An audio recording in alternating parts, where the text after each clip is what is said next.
is we're going to come up with ways where we don't have to like give up a ton of space, we can still stay pretty heavy, and we're going to transition into some positions. So let me see what I got here that might go some of this stuff. Okay, so he's going to have his typical side control, like the most typical one if we just come in, especially in a tournament. Most is this, I can still do from here, is this. Why? Because they want to pull you in. Like you want to control me being able to control something. So this is the most common one first. I'll show you both ways. We can do it both. Gooseneck in the head. This frame right here. Super important because if not, I'm going to smash this crossface. I actually can't put anything else into this crossface without overcommitting my weight in this direction. If you didn't have that there, I would just smash his face this way and he'd be stuck. So that's why we have that gooseneck on that side, okay? When the hand's on the inside, or it's on, it's in front for a crossface, I can still do the same thing, so we'll do it both ways. Hook grip. The same hook grip that we get on the head, I'm just going to find it here on the elbow, okay? Controlling me here like this. This hand, I'm going to use to push. I want my head to go to the hip. If it takes me a couple of times, I'm going to do it, but what I am doing is going after the elbow.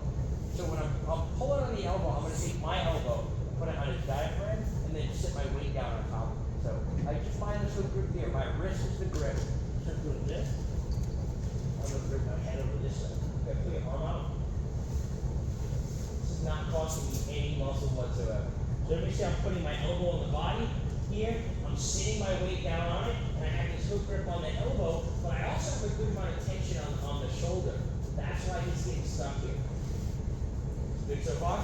My cross face stays in because I want him to feel uncomfortable. So now I'm here. Here's what I do with my legs to get him to sit forward a little bit more. So I move this leg out, and I move this knee back. Look how he sits forward. I keep my cross face on until I'm ready to go. And I'm going to replace, look, here I don't mind if he moves his head close. So I'm going to arm him. Hand comes here. I'm going to step over. So keep my feet on the floor. Look, pivot, pivot, pivot. And I get to here. This knee is not open. I didn't go down on this leg flat and then try to get this back. This is where we need to get this here.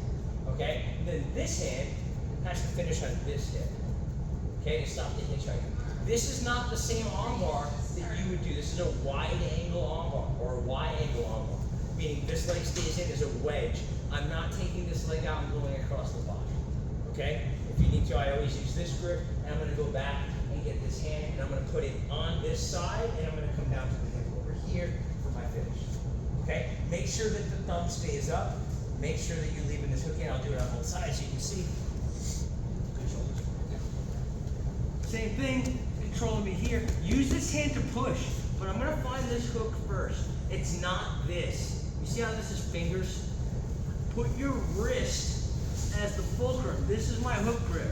And I'm going to just hook and hang with my elbow. So here, this hand's going to help me move.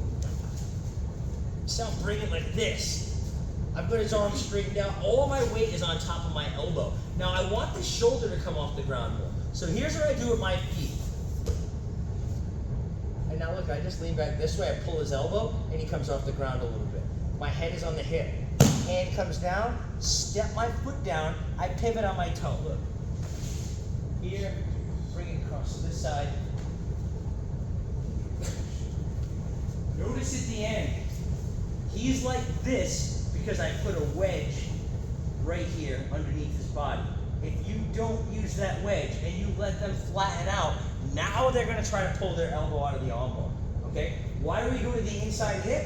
If I don't go to the inside hip and you just try to finish me in the middle and I can roll this over, I'm going to do my hitchhiker escape and get back on top.